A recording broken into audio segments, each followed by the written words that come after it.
আসসালামু আলাইকুম। আশা করি আপনারা ভালো আছেন, আমিও ভালো আছি। তো কোরআন ও হাদিসের আলোকের পক্ষ থেকে আমি আছি আপনাদের সঙ্গে। তো আজকে আমি আপনাদেরকে বলবো ইবাদত সম্পর্কে।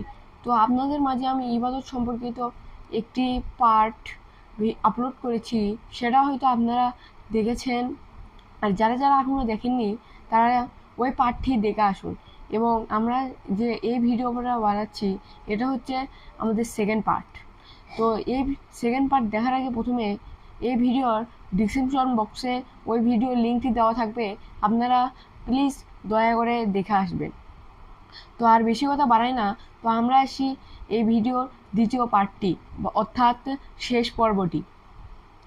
তো আমরা ওই ভিডিওতে বলেছিলাম যে ইবাদত দুই প্রকার, হাক্কুল্লাহ ইবাদত এবং হাক্কুল ইবাদত।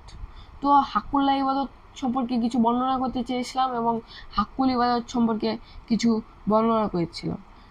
তা ওই ভিডিওতে আমি অল্প কিছু হলেও হাক্কুল্লাহ ইবাদত সম্পর্কে কিছু বলেছি। তো এই ভিডিওতে আমি বর্ণনা সহকারে বলবো, আপনারা মনোযোগ সহকারে আমরা পুরো ভিডিওটি দেখবেন।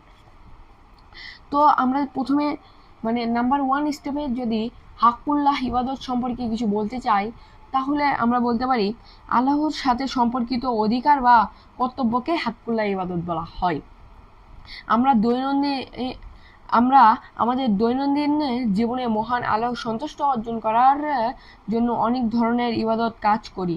সেগুলোর মধ্যে কিছু ইবাদত শুধু আল্লাহর জন্য নির্দিষ্ট, এগুলোই হলো হাক্কুল ইবাদত। যেমন সালাত কায়েম করা, সাওম কায়েম করা, রোজা পালন করা, হজ, জাকাত ইত্যাদি। এগুলো আমাদের হাক্কুল্লাহ ইবাদতের মধ্যে পড়ে। হ্যাঁ, এসব কাজ করার পূর্বে প্রত্যেক মানুষের অন্তর থেকে যা বিশ্বাস করতে হবে তা হলো আল্লাহর আছে, তিনি এক ও অদ্বিতীয়, তার শরীক নেই, তিনি সবকিছুই সৃষ্টি হয়েছে। আমাদের বিশ্বাস করতে হবে আল্লাহ আছেনই, আসমানে আছেন আল্লাহ, এবং তিনি এক ও অদ্বিতীয়, তার কোনো শরীক নেই, তিনি একই। এটা আমরা সকলেই বিশ্বাস করি। তবে আমাদেরকে যা বিশ্বাস করায় সবচেয়ে প্রয়োজন, এবং আল্লাহ তালাই সব কিছু আসমান জমিন সৃষ্টি করেছেন, আমাদেরকে সৃষ্টি করেন। আমরা যে আশরাফুল মাখলুক, আমাদের সৃষ্টির শ্রেষ্ঠ জীব আল্লাহ তালাই আমাদেরকে দিয়েছেন সৃষ্টির শ্রেষ্ঠ জীব বলে। তো তার আদেশে এই পৃথিবীর সব কিছু আবার ধ্বংস হবে। আমাদের জীবন মৃত্যু সবই তার হাতে। পৃথিবীর সব কিছুই তার জ্ঞানের আওতায়। তার হাতে সকল সৃষ্টির রিজিক, আমরা তারও ইবাদতকারী। তিনি ব্যতীত উপাসনার উপযুক্ত আর কেউ নেই। এসব মনে প্রাণে বিশ্বাস করা ও স্বীকার করাই হলো বান্দার উপর আল্লাহর হক। আল্লাহর হক আদায় করতে গেলে আমাদের অবশ্যই নিম্নোক্ত কাজ করতে হবে। নিম্নোক্ত কাজ আপনাদেরকে আমি তিনটি বর্ণনা দিতে পারি, সেই তিনটি আমি আপনাদেরকে বলি। নাম্বার ওয়ানে আমি বলতে পারি সামগ্রিক জীবনে আল্লাহর সার্বভৌমত্ব ও কর্তব্য স্বীকার করা। আমাদের সমগ্র ভ্রমণে আল্লাহর সার্বভৌমত্ব ও কর্তব্য স্বীকার করা।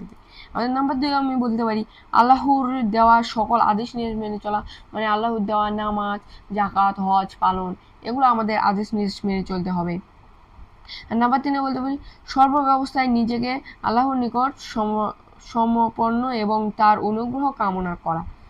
আল্লাহর নিকট সবসময় আমাদের সমগ্রণ করা লাগবে এবং তার অনুগ্রহ পালন করা লাগবে।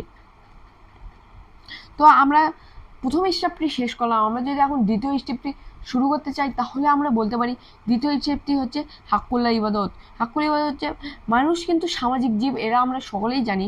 তো হাক্কুল ইবাদতের ভিতর আমরা মানুষ সামাজিক জীব এগুলোই পরে কিন্তু আমি এখন সেটা আলোচনা করছি। হাক্কুল্লাহ ইবাদত, মানুষ সামাজিক জীব, সমাজবৃদ্ধি হয়ে মানুষকে বসবাস করতে হয়। আমার পিতামাতা, ভাই বোন, আত্মীয় স্বজন, পাড়া প্রতিবেশী নিয়ে সামাজিকভাবে একসাথে বসবাস করি। একজনের দুঃখে অন্যজন সাড়া দেই, আপদে বিপদে একে অপরের সহযোগিতা করি। পরস্পরের প্রতি এই সহানুভূতি ও দায়িত্ব হলো হাক্কুল ইবাদত, বান্দার হক বা অধিকার। কুরআন ও হাদিসের মধ্যে জানা যায় যে ইসলামে বান্দার হক তথা মানবাধিকারের প্রতি অত্যন্ত গুরুত্ব দেওয়া হয়েছে।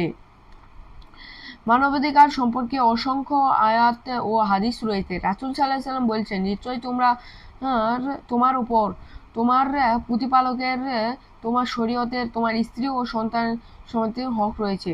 অন্যত্রে রাসূল সাল্লাল্লাহু আলাইহি ওয়াসাল্লাম আরো বলেছেন, এক মুসলিমের উপর মুসলিমের 6টি অধিকার রয়েছে।